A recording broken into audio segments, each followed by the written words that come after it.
Welcome to another episode of Transcending the Rabbit Hole. I'm Brandy Anderson, and I'm joined by my very good friends and co-host Annelise and Parker Bess. Today we're exploring the Tao Te Ching, an ancient Chinese text attributed to Lao Tzu that has inspired seekers, philosophers, and mystics for over 2,000 years. Though only a short collection of poetic teachings, its influence has been immense. Annelise and Parker, it's a privilege to transcend this rabbit hole with you guys. Hey, Brandy, great to be here. It's great to be here. Yeah, I'm excited for this one. I love the Tao Te Ching. I have loved it too. You really turned us on to it because before we talked about doing an episode, we just heard about it from spiritual speakers. But getting into it has been just such a gift already. So thank you for bringing this out here. Yeah, it's right along the path that we all seem to be on as well. It was really eye-opening to see that in the book that's 3,000 years old. Yeah, it's pretty amazing. Yeah, I was happy to share the love. I'm glad you guys are into it like I am. It's one of my favorites for sure. I thought maybe to give a little context for our listeners, the Tao Te Ching is attributed to the Chinese sage Lao Tzu, and it's believed to have been written around the 6th century BCE. It's one of the most influential spiritual and philosophical texts ever written. I first engaged with it probably about 8 or 9 years ago, and what struck me was how simple yet profound the text really is. And I tend to rotate my daily practices, but reading the Tao Te Ching is something I continue to circle back to. Like, it's really powerful.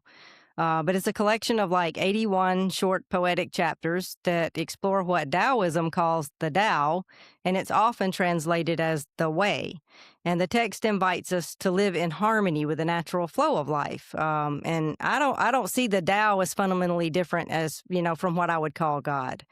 I understand God not as a supernatural being somewhere outside creation, but as the underlying reality from which all things emerge and in which all things participate.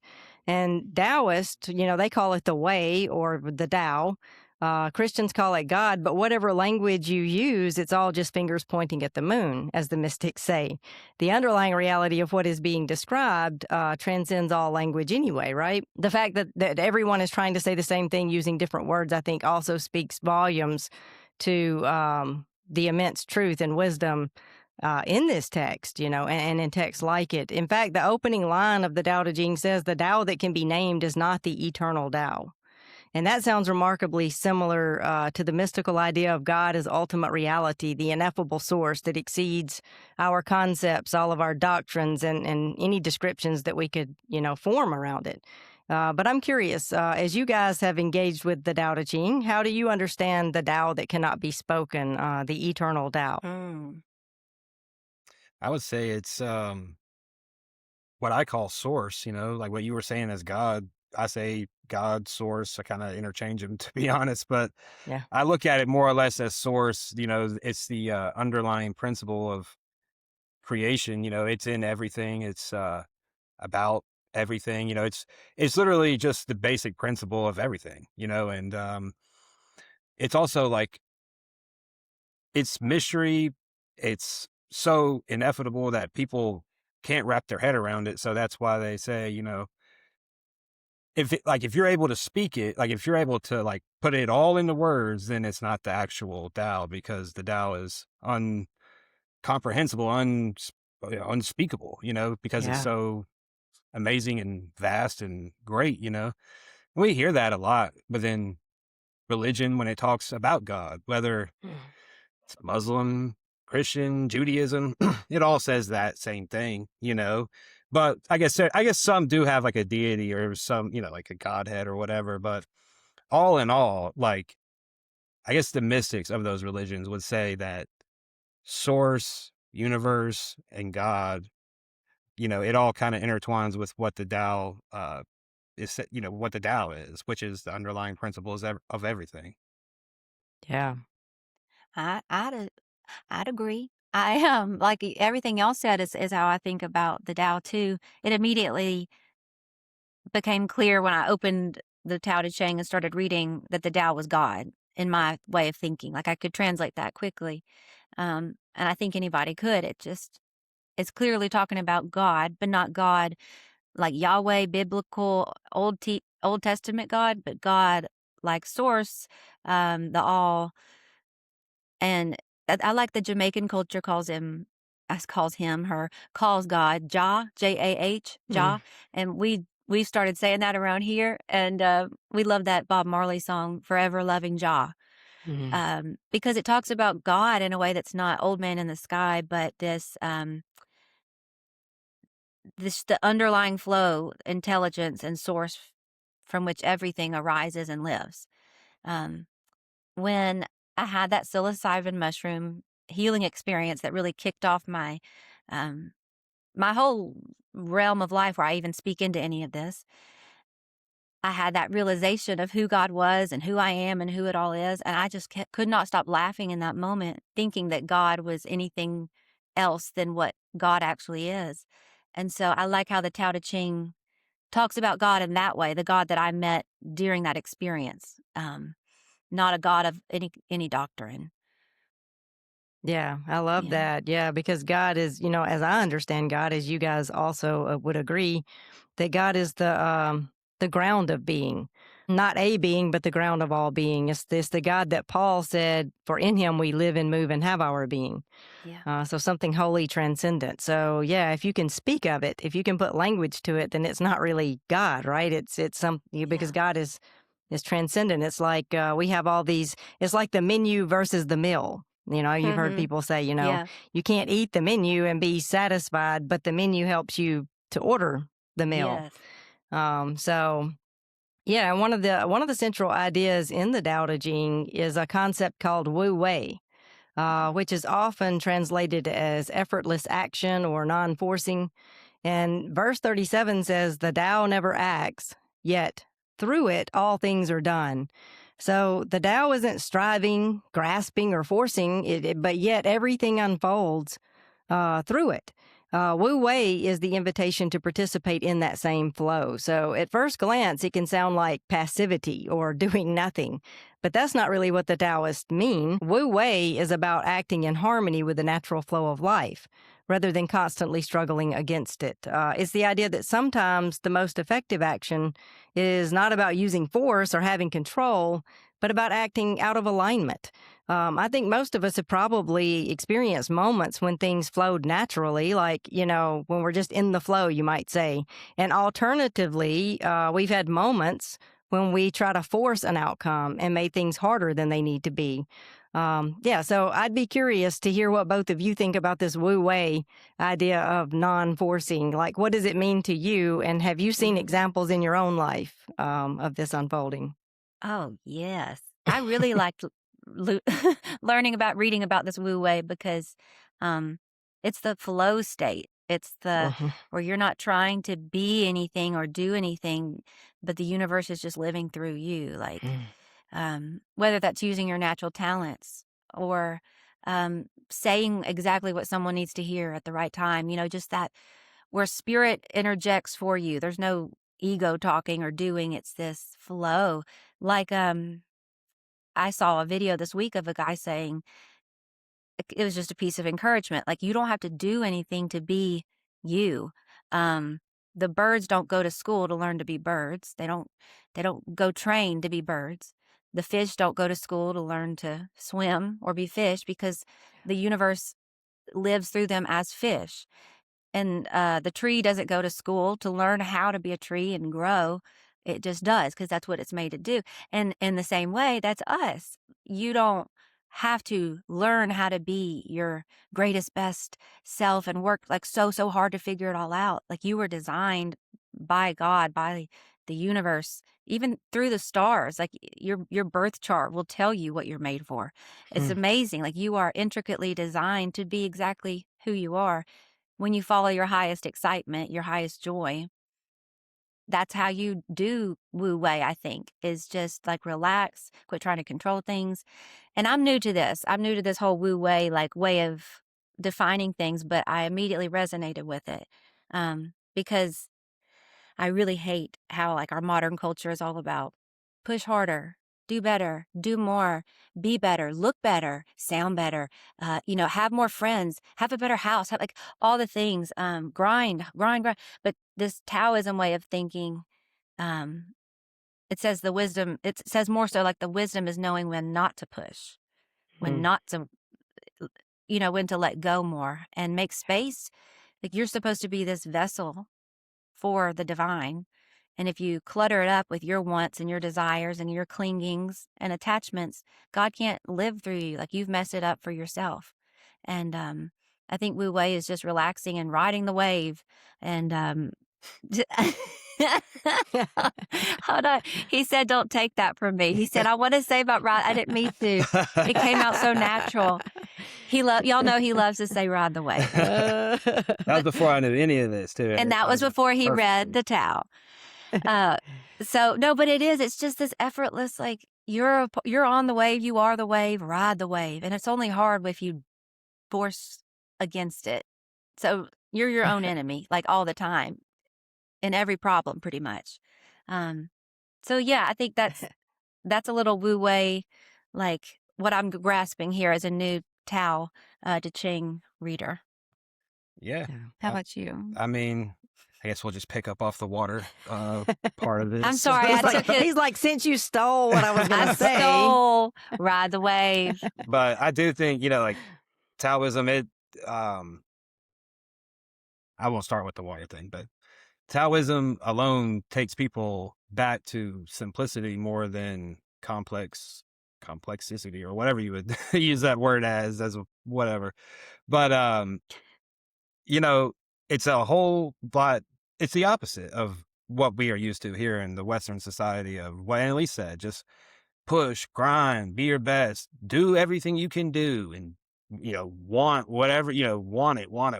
And the Taoism is, like Annelise said, just you are yourself, but you're less of yourself because it also doesn't want any kind of ego or any kind of constructs that muddied up your original being. So that's what Taoism is. When I say it draws you back to simplicity and conservativeness,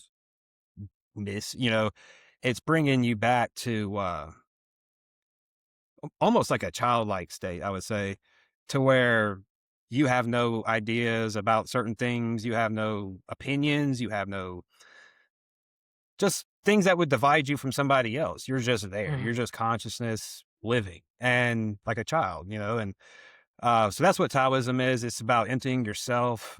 There's all kinds of like quotes and all kinds of sayings within the book that talks about how and I will say this first, like the book has a lot of paradoxes in it, which and what I mean by that, like paradoxes of what we're used to. Like it says like, the ones who can bend with the pressure is the ones who conquer, because that's not what we're taught. Like, we're really not taught that. We're taught you're going to get out there and be the best and you're going to conquer it. You're going to make sure you have everything, But with this Taoism thing, it's this Taoism way of life that I really think a lot of people on this podcast probably are practice that we didn't even know, and it's just about living a simpler life, getting rid of all the worldly matrix like BS that has made you who you are, which is what your ego is. That's the definition of your ego. So if you could just strain that out or strain it down, that's about what they're talking about. Just being an empty vessel for consciousness to flow. And with the flowing, comes water, and water is a huge part of this Taoism belief system. They use it a lot as their symbols because, like Annelise says, it's about like riding the wave. It's about water, how it just flows. It doesn't strike you. It doesn't do anything crazy to harm you or harm it or whatever. It's just flowing. And what does it do over time? It'll erode a mountain if you allow it. If the water just does that over time constantly, it will erode a whole mountain. And that's what it's saying. For you to be just consistent, bending with what's there, not reacting, being empty in the sense of like, you're experiencing life through consciousness source, not freaking out about something that happened or something like that, So that's what I think of it as. Yeah, that was very well said. And it is paradoxical and counterintuitive to the way here in the West, where we're programmed to be so productive. I can remember working in a place where, I mean, the slogan that was tossed around the most was, if you have time to lean, you have time to clean. So I was like, oh, God forbid you just be present, for a moment, take a breath, and no, you have to be like a worker troll, just continually being productive, even when things were already clean. That was something that was always funny to me. There were times when everything had already been clean, everything was all done. But still, they'd be like, well, yeah, just be productive, sweep again, even if there's nothing to sweep, just so that you're doing something, So we definitely live in a culture where just being present is frowned upon. And we're programmed that way from childhood mostly. And so this text is really, it runs against the grain of everything we've been programmed to believe, and kind of the way that we live our lives. And like the concept of water, like you were saying, Parker, I think Bruce Lee said, if I'm ever between a rock and a hard place, may I become water. And it's because water, just goes with the flow. It's going to always just, settle into the lowest recesses and, bend to whatever it is. What's in front of it. That's right. And I do like the image of riding the wave. And I often say to people, be like the cork floating on water. Yeah. That's the image, really, or the leaf floating on water. I think of it as just let go and stop forcing. To me, Wu Wei is kind of the difference between trying to control life and then just learning to participate in it. It's the way of enlightenment, really. And it's very counterintuitive to the ego, because the ego wants to make things happen and be productive. And so it's about taking our hands off the wheel and learning to let intuition just lead the way. And most of us are, I think, driven by our egoic compulsions. We're mostly unconscious of that fact, but Wu Wei is the liberation from that conditioning, from those compulsions. And so, it's just letting go. There have been plenty of times in my life when I pushed hard to make things happen, or to force a particular outcome. And the harder I pushed, the more disconnected I became from myself. Even times when my striving maybe produced some favorable outcomes on the surface, like things seem to be getting done. People would have said, "Oh yeah, you're succeeding. You're doing a good job." Down deep, it only served to keep me disconnected and anxious. So Wu Wei reminds me that just to stop grasping and to allow life to unfold organically. And it reminds me of the importance of being present, to meet life as it arises in each moment. It doesn't mean being passive or never taking action.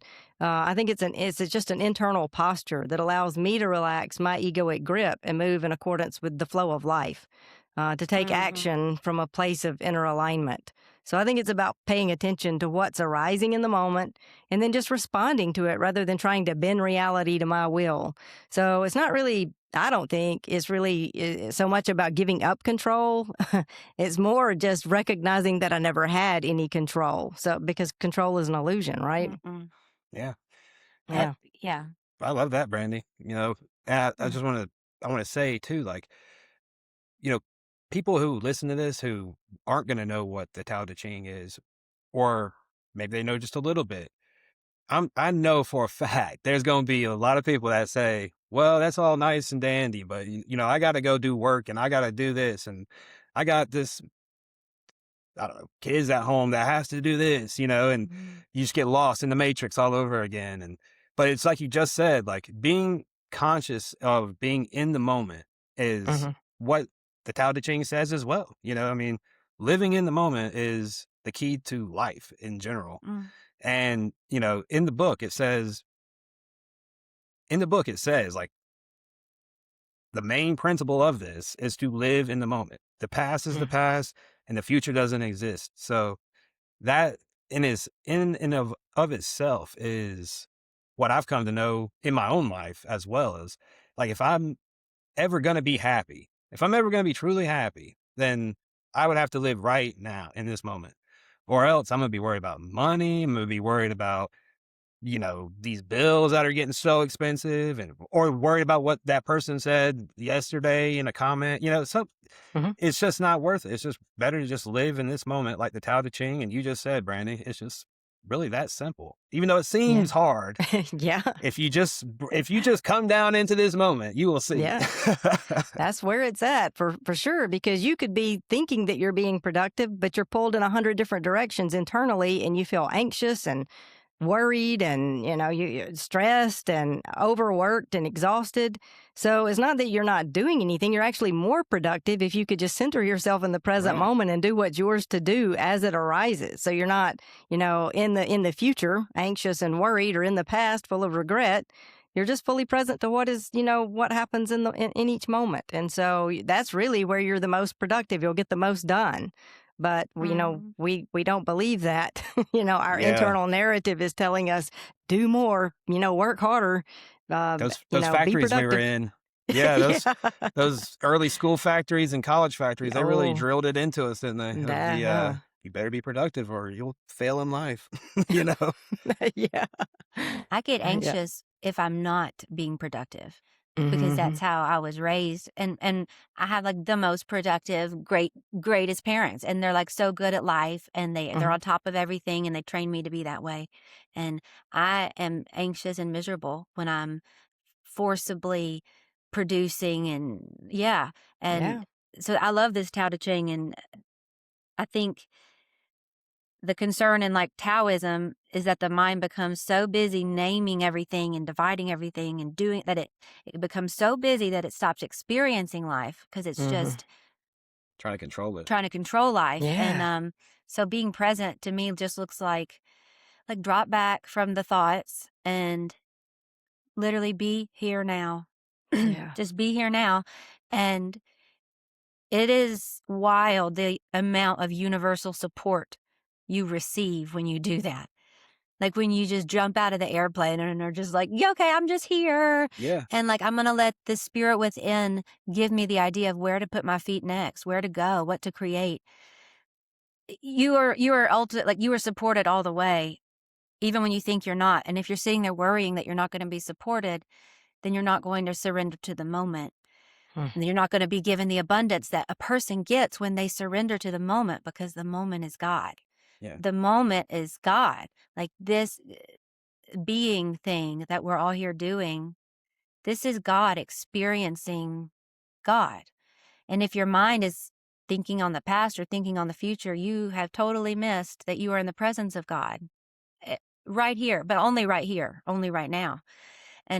But like we have all said, we've been so programmed against being right here, right now, that nobody knows how to do it. And people can't even sit in a waiting room for the doctor without having to be on the phone. People can't even take a poo without having to be on the phone and be in the moment.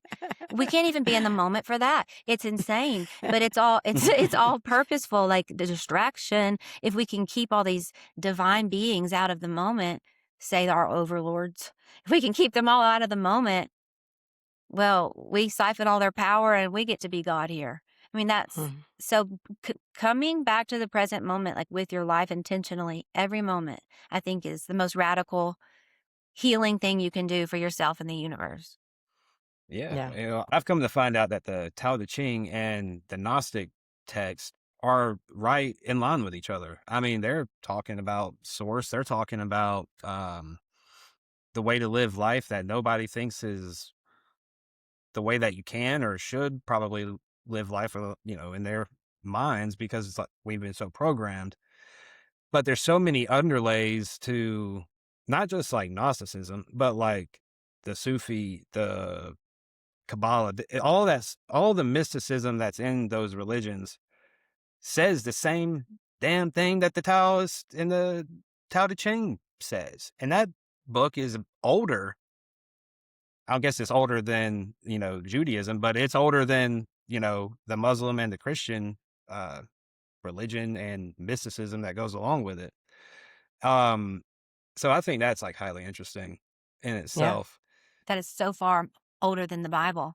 Yeah. And I read it's one of the most reprinted books, or the most reprinted book aside from the Bible, too. So this is something everybody needs to have in their house. Like, why aren't these on the tables when you check into your hotel room? I don't know. I of course I know. Because it's like Western. Yeah. Yeah, but like these two books, well, I call them the two books. Like you have the Tao Te Ching, and then you have the Gnostic Gospels. And I personally think that, I don't know, I just think that like if people knew what these books were really telling them, which is you can come into your own being and be this, I hate to say this word, but like superhuman being, like consciously, and something that you were always supposed to be, that Jesus was talking about, Yeshua was talking about. Be Of you, Christed. yeah, exactly. Just being awakened, being this a sage, being a Christ is the same thing. They're saying the same thing. You know, being an awakened individual. You know, awakened individual to what? To this whole entire life, this matrix life, this Yeah. systems that were placed upon you and built your ego. You know, so I mean, I personally find it very interesting, and I also realize why nothing like that is here in America, hardly, or probably anywhere else other than China and Japan. But if they knew about, if people knew about this and knew about the Gnostic stuff, like I said, these governments would be probably in shambles because people would not be sitting around waiting on them to Yeah. lead their life for them, you know? So, Yeah. Amen, brother. Yeah. I think, all of the traditions are really pointing back to non-duality is what it right. is, and so the being fully present in the moment and not labeling, dividing, and judging, because that really is our path into perfect peace. And, we become, you were talking about become, I forget the word you just used, but what came up for Superhuman. me, Yeah. superhuman. Yeah. I was thinking true self versus false self. Yeah, That's that's really, better. Yeah. that's kind of how I Higher would distinguish. self. Yeah, because we have created an ego self, which I call the false self, and it's out there being super productive most of the time.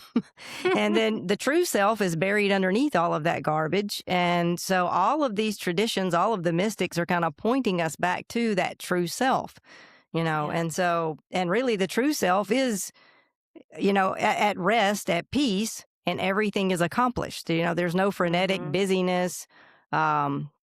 Not spinning a narrative. Basically, you drop the narrative and just be present. That's Mhm. really, that's really where it's at. And Yeah. another idea I think that is expressed beautifully in the Tao Te Ching is how knowledge can create a separation from direct experience. Yeah. Like the Taoist warnings against over intellectualizing, which this point really strikes a chord with me. As someone who is inclined to philosophize, I find concepts and ideas like extremely alluring. So that is my compulsion. So when I read things like that in the Tao Te Ching, I'm like, oh, like it really hits me. Yeah, it's helpful. It's a it's a good Yeah. kind of, it hits me in a good kind of way. It's just a good reminder, and I think it's probably why life has upended me more than a few times. Like with Mhm. direct experiences, that just kind of pulled the rug out from under all of my intellectualizing. And the Mhm. Tao Te Ching is just pointing beyond the accumulation of information or having the right ideas. Mhm. And it invites us into the wisdom of a direct experience, into Yeah. that intuitive knowing. It's the metanoia that Jesus spoke of, right? It's the Mhm. transcending the rational mind in order to have a direct encounter with reality itself. And I think it's especially relevant today because we live in a culture of information overload. People think that knowing more things is going to keep them safe. But, Mhm. real safety is found in the unknowing. I'm reminded of that book, The Cloud of Unknowing. It's a Mhm. super mystical text. It's beautiful. But yeah, so I'm just curious what both of you think about that. Like, have you ever found that too much analysis actually got in the way Mhm. of understanding something? Or, yeah, where do you see the balance between thinking deeply and just simply experiencing life as it is? Oh, yeah.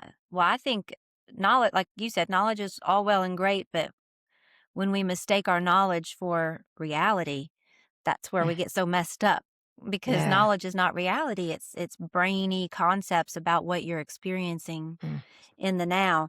Like you could read 50 books on swimming and how to swim, but until you jump in the water and swim, you don't know anything about swimming. You have Right. to experience it. You can't just know about it. And when I was seeped and rooted in religion, I knew everything. I knew, Yeah. brainy knew everything there is to know about my religion, my beliefs, why I believe it, what it means. I could debate with anybody out of their seminary class, whatever. Like I was like, I got this. And because you're told to know enough that you can debate somebody about your religion, isn't that great? So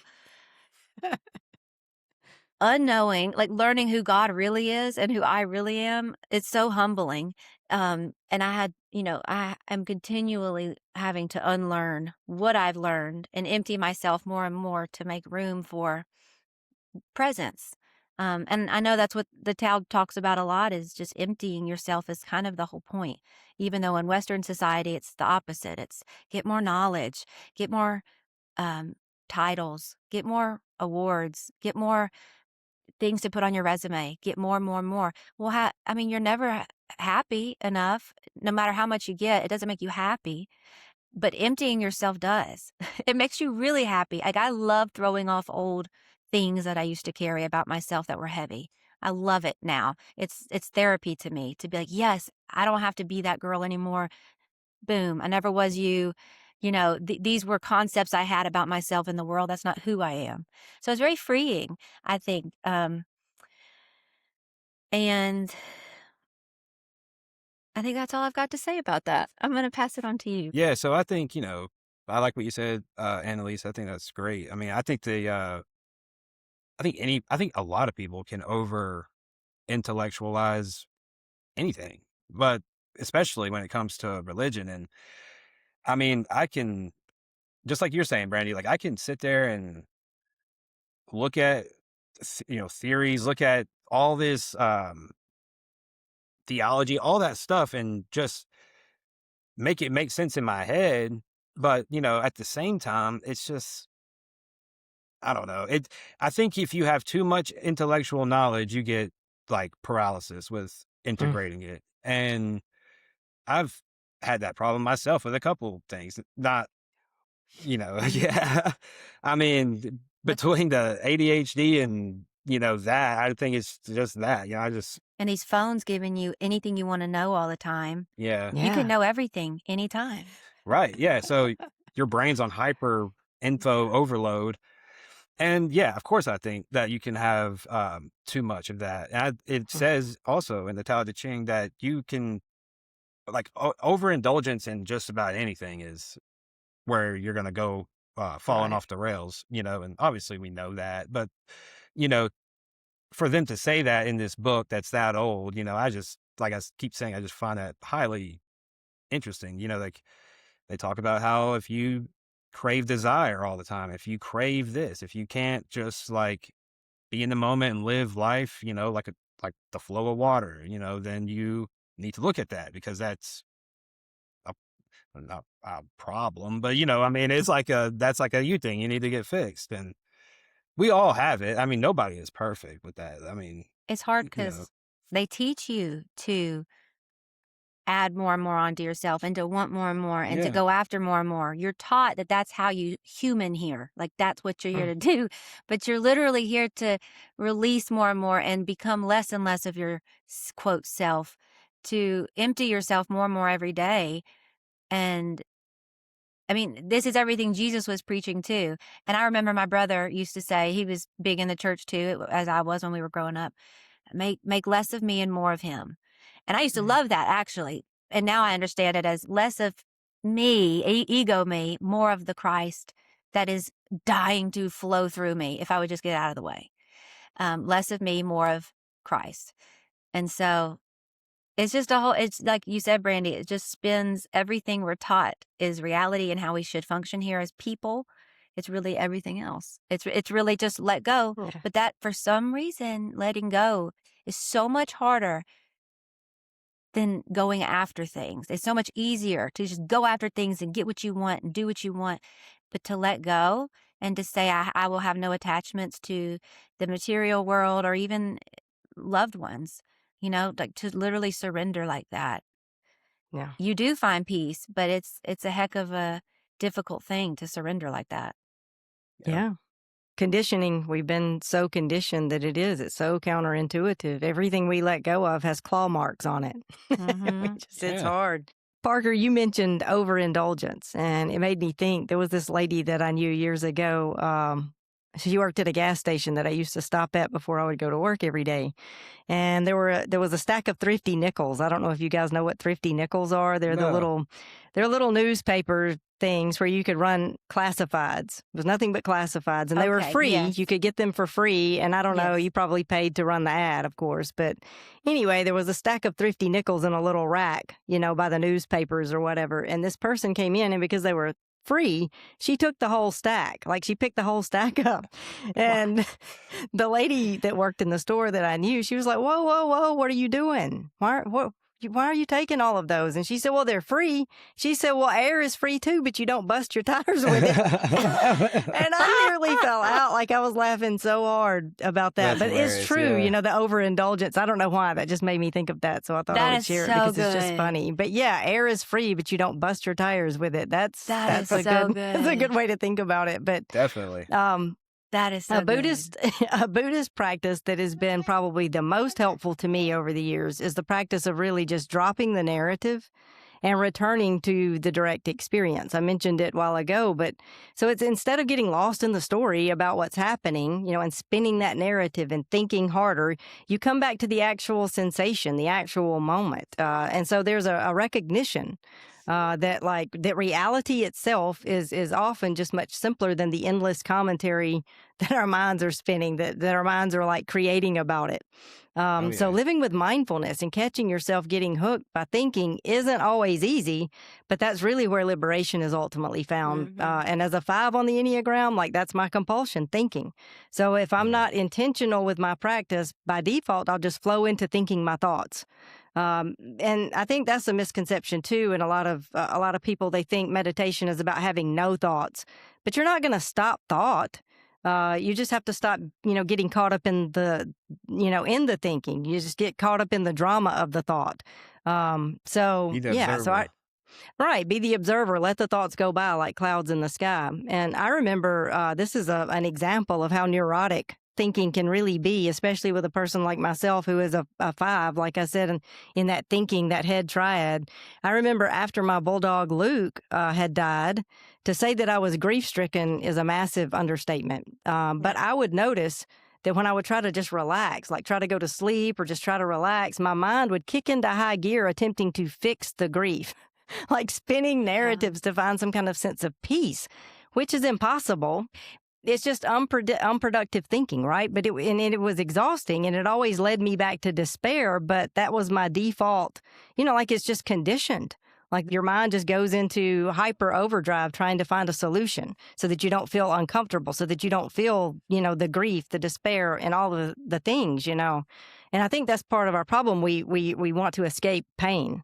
That's our main issue, is that no one wants to, feel anything unpleasant. And so most of our thinking and intellectualizing is really just trying to escape reality itself, which is, painful at times. Yeah. But you can't think your way out of a feeling problem. And most of life is a feeling problem.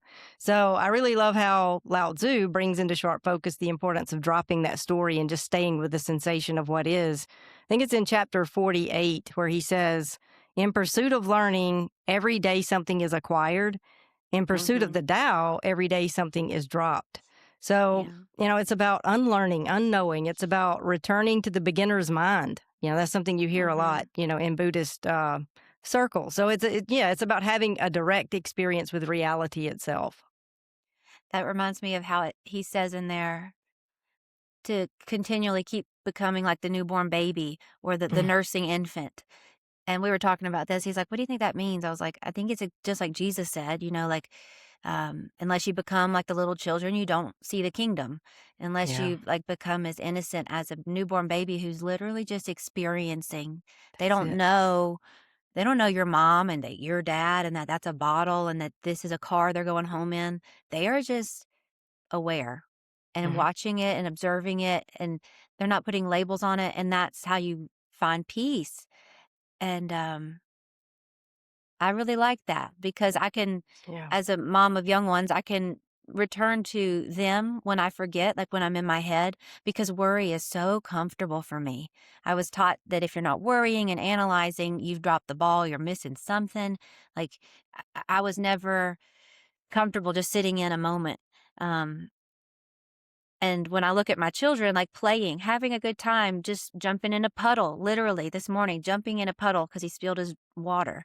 He said, "This is so fun. I love this." And I'm just like, look at that. Like that is it. It's just experiencing life. And I like how Lao Tzu and Jesus both, they're big on the be like the children, be like the Yeah. children, you know. So I think even just a practice I've started that helps a lot is during transitions in my day to pause and breathe and notice I'm about to change where I'm at. I'm about to change. I'm about to get on a new timeline. When I get in my car, I'm going to a new timeline. When I get out of my car, that's a new timeline. So like stopping and recognizing, being mindful of that moment, breathing, bringing myself back. Like I'm here. I'm not going to be in my head. I'm going to be here. Yeah. And what arises here, I will deal with it as it comes and enjoy it as it comes and experience it without grasping it. And that's the whole work. And it's so hard when you're taught to control life. It's so hard, but it's also so easy. Like all you have to do is let go. Yeah. Yeah. There's Yeah. a saying in AA says, "Be where your feet are." That really is it. Yeah. I Really. like that. And like you said, people don't want to feel the uncomfortable feelings. They'd rather worry than just sit and deal with whatever pain they've got to feel. Like they don't want to sit in the doo-doo. They want to stir it around and see how they can Yeah. fix it, like you It's said. it's an inner resistance is what it is, a resistance to Yeah. what is, because what is either boring, painful, is uncomfortable in some way. And so we are always Yeah. projecting out into the future, trying to spin a narrative that's more pleasant and pleasing, which is why we're so out of balance and addicted. We're addicted to all kinds of things, our opinions being one of them. That's right. Yeah. I think, Sir Isaac Newton said the same thing of to progress or to get ahead, you have to leave something behind. And I think you could apply that to this. It's in the Mm. same way of you have to leave behind the ideas that built your ego to progress into this oneness that we're talking about, and uh yeah, I mean, I just think it's just so important to be able to deconstruct in that way, to allow yourself to grow in that way, to ultimately be the happiest person you could be. Hmm. And, I, we were talking about this a couple minutes ago and I lost it in my head, but now I remember. But, you know, when people strive to work or do their job and they do a great job and, that's their life, like, yeah, I mean, that's great. Like, there's nothing wrong with that. Was that your highest path? Who knows? Maybe not. You know, I mean, we're all creators here. Did you create that path or did you just get put on a factory belt and then put into a system and then you just stayed there? It's a lot. It's a lot to think about in that way. Like, if you break it down into straight matrix aside, and we're creators here to live this life of experience and oneness. Is that your highest path? Do you enjoy doing that? Is that your highest calling? Is that your favorite thing to do? Do you enjoy that? Because, maybe not. Maybe like with this whole, Tao Te Ching, if you would have rode the wave, you could have had maybe a better life in the sense of you were able to use your creativity in a way that you were always meant to. So we're not saying like, you know, go out and chase your dreams is bad. No, we're not saying that. We're just saying maybe if you're closed off to riding the wave or being like the water, you might miss opportunities that, Mm. Yeah. won't necessarily be around at that time again. Or maybe, if you're not, I mean, you know what I'm saying? Like Absolutely. if you're stuck, it's going to be hard to ride the wave. So, I've got something that I have to like share that brought up if I can. Yeah, please So do. something you just said, and Parker lived this experience with me, but how you can totally change your life path with surrendering is crazy. That when you realize like you're the one who's been messing it up all along, like if you don't feel satisfied with your life path. In my own walk, the way that showed up is from a young kid, I knew I wanted to do music. I knew I'm Yeah. here to do music. And in this matrix that we live in, that means if you've got a voice and if you've got a guitar and if you're a young woman, that means you go into the commercial music industry. You pick a genre, country, pop, rap, R, whatever you want. Okay? This is like how the Truman Show works for singers. It's just you have to do it. That's what you do. Well, so I picked country because I was raised on country music and I loved it. I loved my time singing country music in bars, weddings, concerts. It's great. It's fun. But I put a lot of pressure on myself to be this thing, like to be this. Well, they say I've got to make this much money and have this many followers and have a tour and have this and have that. By the time you're 30. By the time I'm 30, like once I'm 30, I'm going to depreciate by like 50%. So the industry tells me. And so we're living in Nashville. I'm grinding. I'm going to the songwriter night things. I'm doing all the things. I'm raising a toddler and a newborn. I'm freaking the freak out on the inside all the time because I'm trying to do it all, thinking I'm following this life path, right? But I had made this promise to myself at 19. I said, if I have not, quote, quote, made it by the time I'm 30, I'm going to step back and reevaluate what my path is because I'm not going to stay on a dead end path. So I turned 30 2 years ago.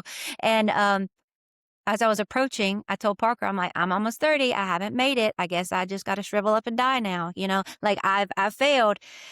And he was like, you don't even seem to find joy from grinding and doing all this. It seems stressful. And I was like, yeah, it really is. And he was like, do you even like it? And I really contemplated, do I like it? Do I like this? Is this what I want to do with my gifts and talents that I was given? I said, no, I really don't. I really don't. And he was like, well, what do you want to do? I said, I want to heal people with my music because listening to me sing a song on stage isn't going to do anything except give you a momentary entertaining thrill. And not that good a thrill, just a good song. Pretty good thrill. Really. Oh, thanks, babe. Well, no, but really, like, I just felt like after my awakening, this just feels so shallow. Like I was given these gifts and this is what I'm doing. And so I decided to surrender, basically, is what I'm saying. And I gave it up. I'm like, I'm going to quit grinding and I'm just going to live my life by my highest joy. Like, you know, Bashar, we all love Bashar, how he says that that's kind of the formula, like live by your highest excitement, do what brings you the most joy of two options.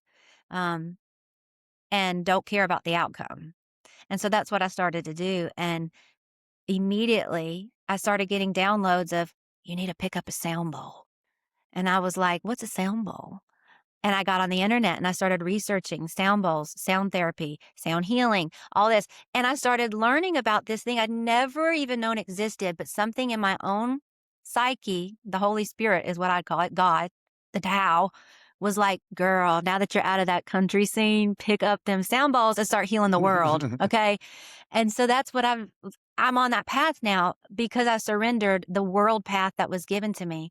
And I just had to share that and I had a friend say, I'm so glad that you didn't get swooped up by this and that record label and quote, quote, make it because gosh, your life would have sucked. You know, like you would have been touring on a bus somewhere away from your kids and family, just having to compete all the time and grind for something you don't even want. Like it does nothing. But that surrendering has like put me on a whole different timeline. And it shocked everybody in my life. They're like, wait, you're not doing it this way anymore? They know that way made me sick.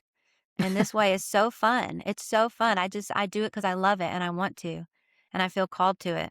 And so I just feel like that's a surrendering reflection in my own walk I wanted to throw out there. Yeah. You know, Thank I mean, you. yeah. That was, and also, you know, it's actually in the Taoist book or the book as well is the more empty you can make yourself, the more divinely connected you are to source. And, you know, with that, you get the downloads. And that's exactly what Annelise just said, you know, so Yeah.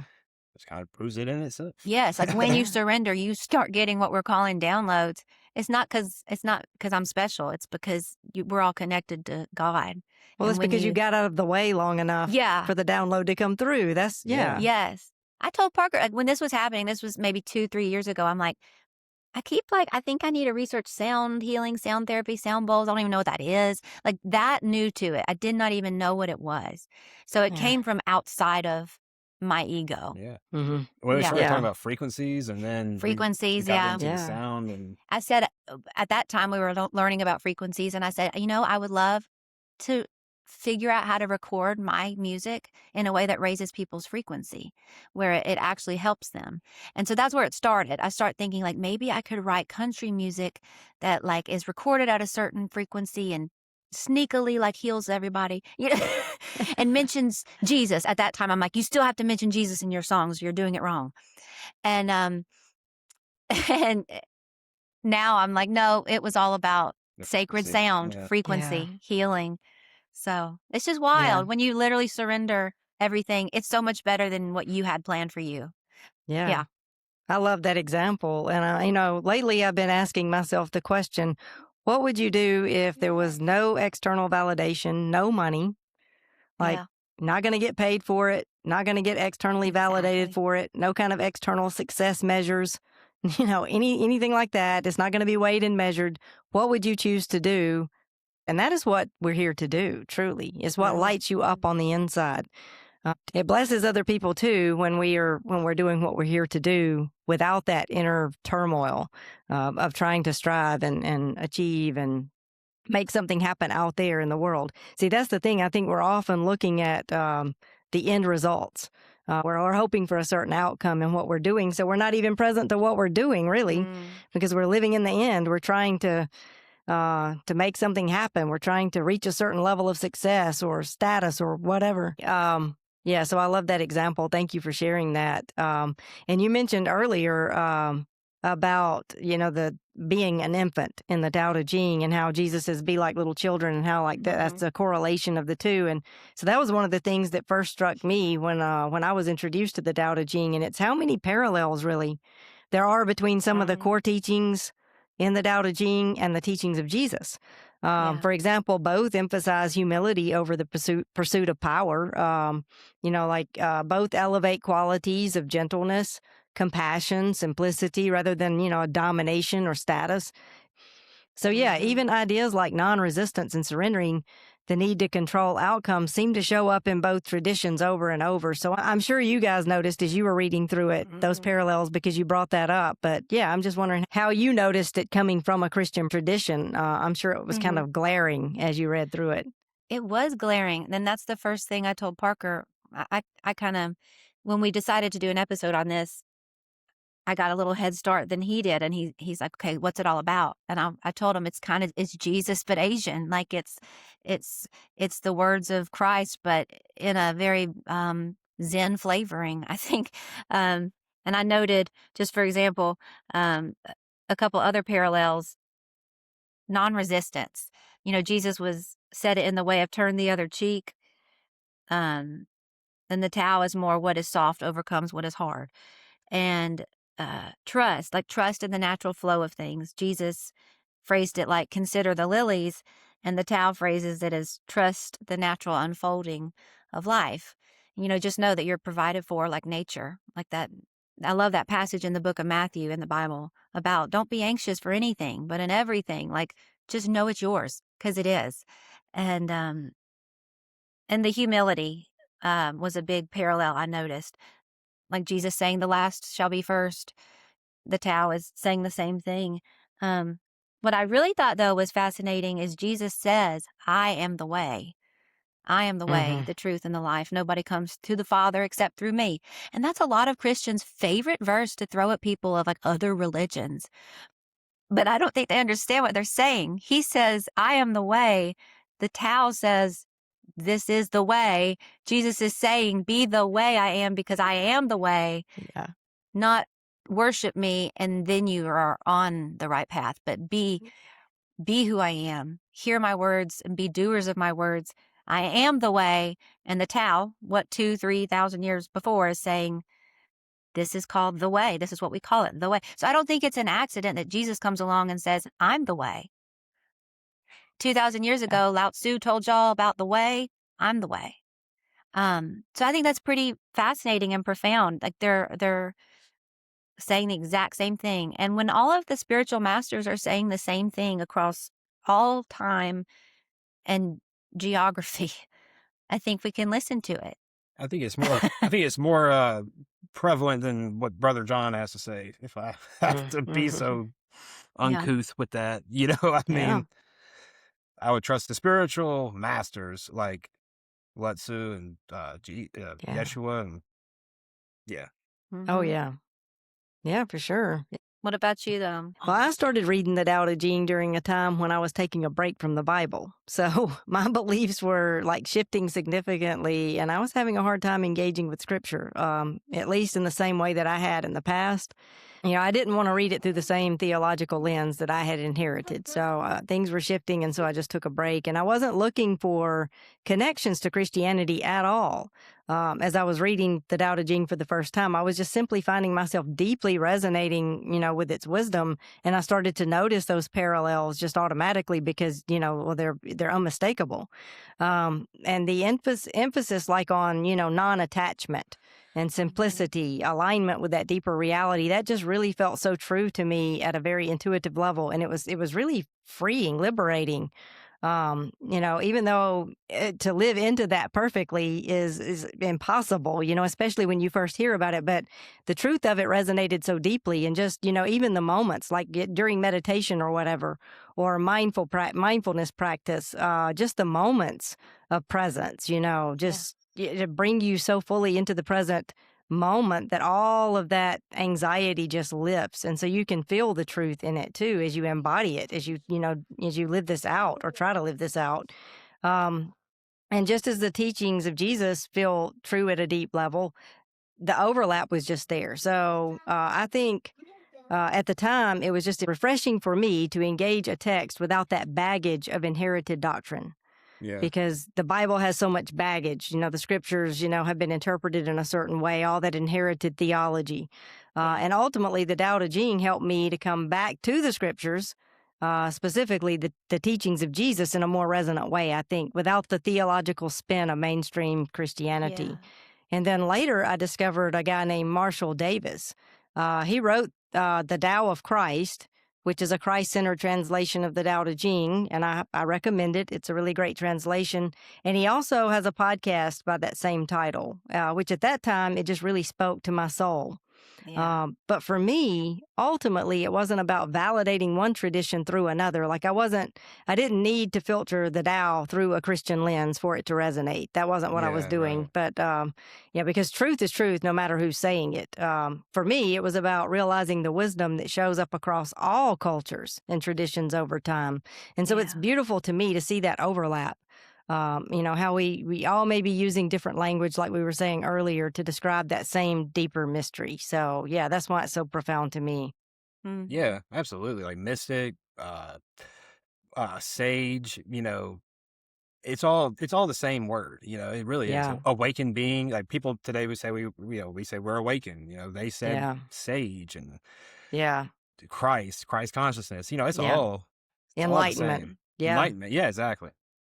I think it's a really good text too, because it doesn't tell you what to believe, but it points you to the way of living in harmony with reality itself.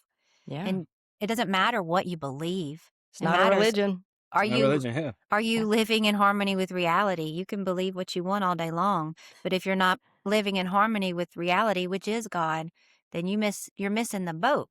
And once you do live in that harmony, you're caught in that sacred flow and things start working out in your favor. But then as soon as you try to like grasp reality and manipulate it, it quits working out in your favor. And we've learned this lesson like over and over, where we see it. I mean, we see it like cause and effect. As soon as we start to try to get our hands on how things are flowing, make plans, manipulate, you know, the flow of things in any way with any attachment, all of a Yeah, sudden the good juju quits like happening around us. It's so interesting. And we said we must have fallen out of the flow. We must have tried to grasp somewhere. you It have to meddled. we meddled somewhere because we're getting a lot more roadblocks from reality than usual. So it's Yeah, neat how the world will how God will speak to you in that way, I think. yeah. I think having things not work out is often it's a divine intervention. Like you're working furiously, trying to make things happen, doing all the things, wearing yourself out, spinning your wheels, but you're not getting the results that you want. Yeah. And I think that's a gift. Oftentimes, it's life is saying this is not for you. This is like you're pushing against the grain. This is Yes. not where life is wanting to take you. If you could just, relax, life will flow you where you need to go. Yes. Yeah, everything you need when you need it will come to you if you are there to receive it. That's the thing, we have to be present Yes. enough to receive it when it arrives. And I think it's interesting too that the Tao Te Ching was written more than 2,000 years ago, but it continues to attract readers from all over the world and, from very different backgrounds, which I think raises the question, why does it still resonate so deeply today? And I think part of it may be that the human condition hasn't changed as much as we maybe think it has. Everyone struggles with anxiety and conflict and the search for meaning. Like those things, humanity has struggled with that since the beginning of time, right? So in a culture that encourages all of that constant striving and endless productivity and having an opinion about everything, the Tao is like a breath of fresh air. It invites us Yeah. into simplicity and humility and presence. And I think that is what is resonating with people. They read this and they think, wow, that if I could live like this, that's where I could really finally find that inner peace that I've always wanted. Because underneath everything, that's what everyone truly what you want. wants. Everyone wants to be at peace. Everyone wants to feel a sense of ease in the world. Yeah. Yeah, so I was telling Annelise that not too long ago how I found it very interesting how, people all that time ago were having the same problems that people today have, Yeah. I mean, in my head, at least, I'm thinking like, 3,000 years ago, 2,500, 3,000 years ago, these people could be having the same problems that people today have, like you said, with anxiety and all this stuff. Like in my head, I was thinking like that long ago, like you know, what would you be anxious about? Like, I mean, you plant food and you harvest it and you live. Like, what are you anxious about? But Yeah. I'm sure there's a lot of stuff, but that's just how my mind was. But it Yeah. goes to show like they had the same exact feelings like we all have Sure. today, so. Yeah. Yeah. I think we have more complex worries and concerns, more modern day anxieties, if you will. But people in the past, I think, life was a lot more dangerous, really. I mean, Yeah, the elements, you wouldn't have a good crop if a maybe storm the came and, harvest. yeah, Yeah. a harvest, things like that. You could lose your entire crop. You could be hungry. You could lose your land. You could lose your life so easily. I mean, another tribe of people could come and just wipe you out. A wild Yeah. animal, we don't think about that so much, but you could be sleeping in your tent and a bear just come and gobble It's you true. up. So all kinds of things I'm sure to worry about. Yeah. That's the human condition. Old We'll age find worries. something. We'll find Yeah. something to worry about, right? Yeah. And I think it's just the nature of timeless truth, really. Like it just continues to resonate because it's true. Like the words of Jesus, they're timeless because they're true. Yeah. So the essence Yeah. of who we are recognizes the truth, regardless of all of that cultural conditioning. Yeah, exactly. Mm-hmm. Just like I think Yeah. people's souls can recognize other people who, like, I don't know if anybody's ever seen this, but you may walk into a store and something like a Matrix glitch happens, maybe nobody's ever seen that. I know with Annelise here, I've seen her walk into a store before and somebody just like look at her and be like, "Do I know you?" And she's like, "No." He gets asked that a lot too, though. Yeah. Yeah, but it's like it's in a way where like I don't know. I just think people's deeper soul, like your true Yeah. essence, your true soul, can recognize maybe other souls who knew Yeah. you in the past, or maybe just knew you in the ethereal realm. Who knows? But I do think that's possible Yeah. Mm-hmm. Yeah, for because it's true. sure. Yeah. I think it has stuck around too because it's less of a philosophy and more of just a guide on how to trust the natural order and flow of things. Yeah. It's not asking anything of you. It's not asking you to believe anything or do anything. Just, hey, here's a book about how to just be and flow with the natural order of things. Instead of fighting the river, you become a part of its flow. Like, which is better? we all know which is better. So it's a no-brainer to, I think, get a Tao Te Ching and put it on your shelf at the very least and start peeking into it. Yeah. Yeah. Well, I thought we could wrap things up today by sharing a verse from the Tao Te Ching that personally resonates. Maybe a favorite or something that you'll return to over and over. I'll let you guys go first if you have anything you want to leave with our listeners. Okay. You want to go? Yeah, all right. I'll go first. So, like Annelise said earlier in the podcast, like my favorite saying, and mine and her family saying, I guess, is "ride the wave." And Yeah. we said that before we really got into this book, and I found that amazing in itself. But the quote from this book that I resonate the most with is, "Those who flow as life flows know they need no other force." So if you're able to just be like the water and flow, you won't, you'll bend and you'll maneuver, you'll sink down in those cracks like you were talking about. But you'll be persistent and you'll get through it, because the water erodes mountains, so that's why I really like that quote. I like that. Yeah. I love that. Well, Brandy and I discovered right before we recorded that we picked the same passage. So do we want to share two translations? Is that what we want to do? Yeah, Okay. that's what I thought we would do. I'll let you go and share because the funny thing too, not only did we pick the same chapter or verse to share, we picked the exact same translation. From the same translation. Yeah, so we both showed up with the same book, bookmarked to the same page, just like, oh my gosh. And Annelise can tell you the synchronicity and how she chose her verse. Yes. So it's all just too synchronistic not to go ahead and share the same verse, but I'll share it in a different translation after you. Yeah, like Brandy said, last night I'm preparing for this episode and I'd heard it on audiobook, but I'm reading it one by one. And I go to plug in my phone for the night to go to bed. And I had agreed with myself I was going to read one more when I got in the bed and then go to sleep, right? And I went to plug in my phone and it's 11:11. And I have not looked at my phone in an hour or so. So that alone, But 11:11 is my guiding number. It's a lot of people's guiding number. It shows up when I'm doing something or observing something that really needs my attention and is in alignment with my path. So I said, oh, it's 11:11. Okay, that's great. I'm going to bed at 11:11 accidentally. That happens all the time, but it's still always exciting. Well, then I go and I pick up the Tao Te Ching for my last read of the night, and I turn the page, and it's number 11, and it's 11:11 on the clock. So I was just falling out about that. I think y'all both had number 11. And then we both picked number 11. So I'd say this is a good one. All that to say. And I'm reading from the William Scott Wilson translation. 30 spokes makes the nave of a wheel, yet it is the non-being at the center of the wheel that is the wheel's utility. It is the kneaded clay that fashions a pot, yet it is the non-existence inside the pot that is the pot's utility. It is the chiseling out of windows and a door that make a room, yet it is the non-existence in the door and windows that is the room's utility. Therefore, it is by existence that we set the stage, but by non-existence that we have utility. Yeah.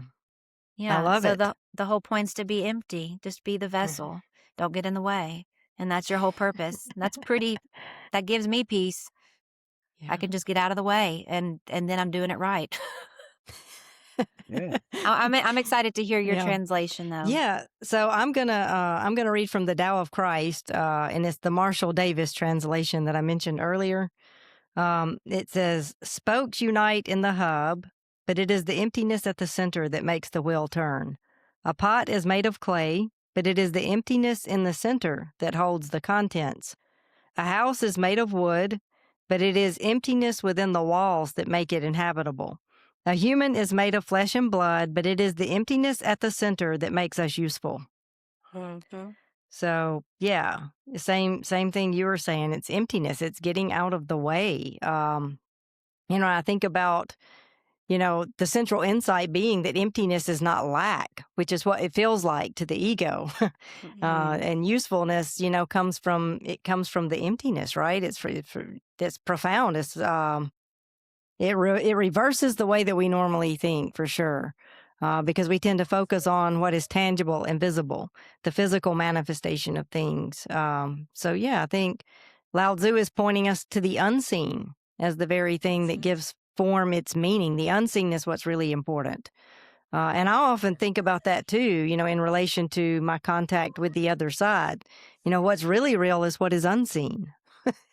We get caught up in everything that we can see and touch and taste and the physical reality, the world of form.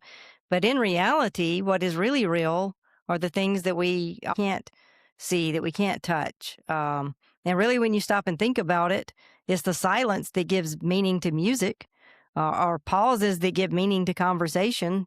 So, yeah, I think, the ego really just wants to fill every empty space, but, the Tao recognizes the value of that emptiness, that spaciousness. I think it's beautiful. And like the Course in Miracles says, the ego is not going to have your best interest anyways. Oh, so yeah. It'll work you in the ground. Yeah, exactly. And it's the canvas that you put art on. Without the canvas, you have no art. So, yeah, so just being the canvas of life is pretty profound. Yeah. And so peaceful, so much more peaceful than grinding and trying to be something or somebody or achieve. Yeah. Be somebody you're not, The apple tree is not out there straining to Trying force to out grow an apple. apples. Yeah. That's true, yeah. Yeah. Yeah. But, yeah. Well, you guys, this has been a lovely conversation. Is there anything you'd like to add before we close out today? I just encourage people to jump on board with me and read one of these a day in the morning, because they are pretty dense. So one is enough.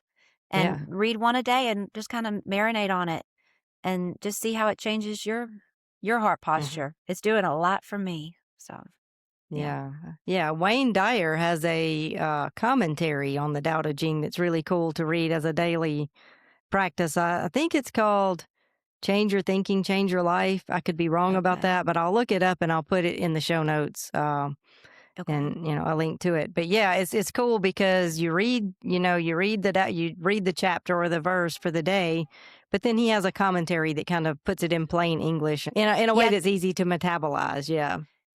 Yeah, because I did notice when I started reading this is a little high level, like understanding. Not everybody's going to stick with this maybe the first time they read it, because you have to really, really read it. I mean, really let it sit. And so that's good that there are options out there, like the Tao Te Ching for dummies. That's what we need is just something to help us Westerners like really just get it if we need that help. Yeah. His commentary is beautiful, and also Marshall Davis that I mentioned earlier, and who I read from, he has a podcast, and that's also really helpful because he talks through all of the different verses. Nice. Yeah. Thank you, Brandy, for turning our path onto this. This has brought a lot of peace this week, truly. Oh, yeah. It was great to have this conversation with you guys. I'm glad you're into it. Now we'll probably talk about it again with the mics off, I'm sure. Yeah. Yes. Yeah. Well, as we close out today, I just want to say if you enjoyed this episode, spread the love and share it with a friend. And don't forget to subscribe wherever you listen to podcasts so you never miss an episode. Also, just a reminder that the Burrow, our monthly gathering, meets the first Sunday of every month from 6 to 8 p.m. Central on Zoom. The link to join through Patreon is in the show notes below. Thank you all for transcending this rabbit hole with us. As always, cosmic blessings and peace.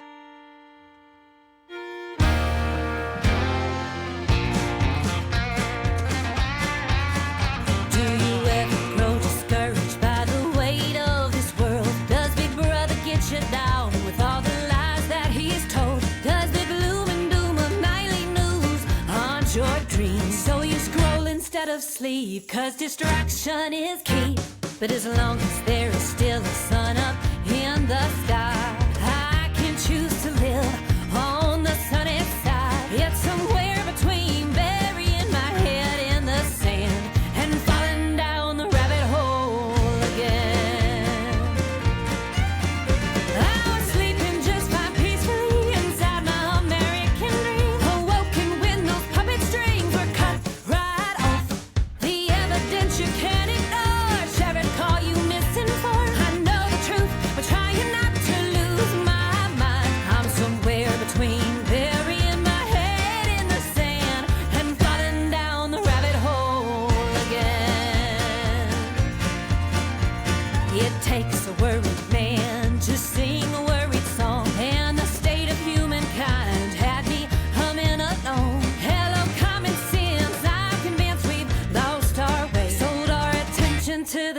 Don't now there's power to reclaim, but as long as there's a heart beating in my chest, I will cling to hope that's true. I will